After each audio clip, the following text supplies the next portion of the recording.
You cannot correct a wrong by committing another wrong.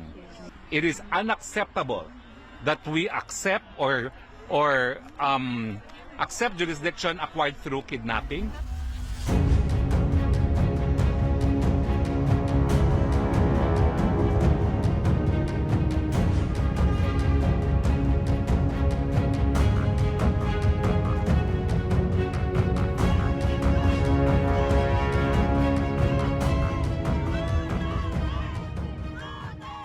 I'm a bit disappointed at the practices of the ICC that has delayed the visit of a family member to an accused. We look up to the ICC as a model for international justice, and the fact that it has taken 2 days for a family member to see the accused, I think does not speak well of the practices of the court. We condemn it. Yeah. Secondly, we are very much disappointed that the court did not address the issue of kidnapping as a means to divest the court of jurisdiction. We think that the ICC should again set an example in promoting international justice, and when kidnapping is allowed as a means of acquiring jurisdiction over the jurisdiction of the accused, we think this too is a travesty of justice. You cannot correct a wrong by committing another wrong. I think it is high time that the court clarify its position on this matter. It is unacceptable that we accept accept jurisdiction acquired through kidnapping, especially when the kidnapping took place in the context of the Philippines, where the court is now being used as a tool of oppression by the Marcos government. But I reiterate, this is unheard of, even in a country like the Philippines, where family members, a daughter no less, was not allowed access to her father. This is a very sad day for international justice. Very sad day indeed. I visited former President Duterte. He is in the hospital wing of the detention center, and he is in good spirits. He is well taken care of. Nag-comment lang siya na he really misses Filipino food. Yun lang. But very recently sa meal nila, meron ng rice.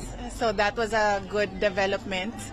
And then we discussed about his legal team.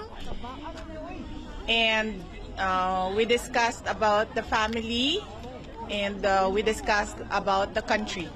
When we talked, he, as a request, he asked me to go home. So he repeatedly said, do not leave the country, do not leave the Philippines. And so I told him na I know, I understand that. And I do not want to be here as well. Unfortunately, I am the only one who has a Schengen visa, and I am the only one who is a lawyer. So I told him that when we are able to meet with the legal team, that I will immediately return home and yes, do my work.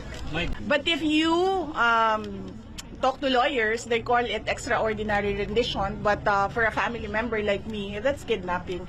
That's forcibly taking my father to another country and illegally arresting him. So that's clearly kidnapping. First off, I'd like to thank all our countrymen for your prayers and your profound support to the former presidents. We can feel your love, we can feel your anger, we can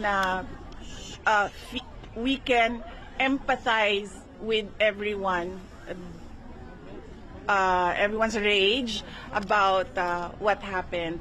And let us not be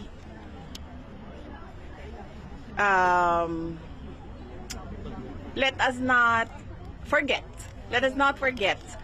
the real issues in our country, and that is that is the poverty, that is corruption, that is the failure of the government to answer the demands from the people about accountability and transparency, and the failure of the government to address peace and security in our country.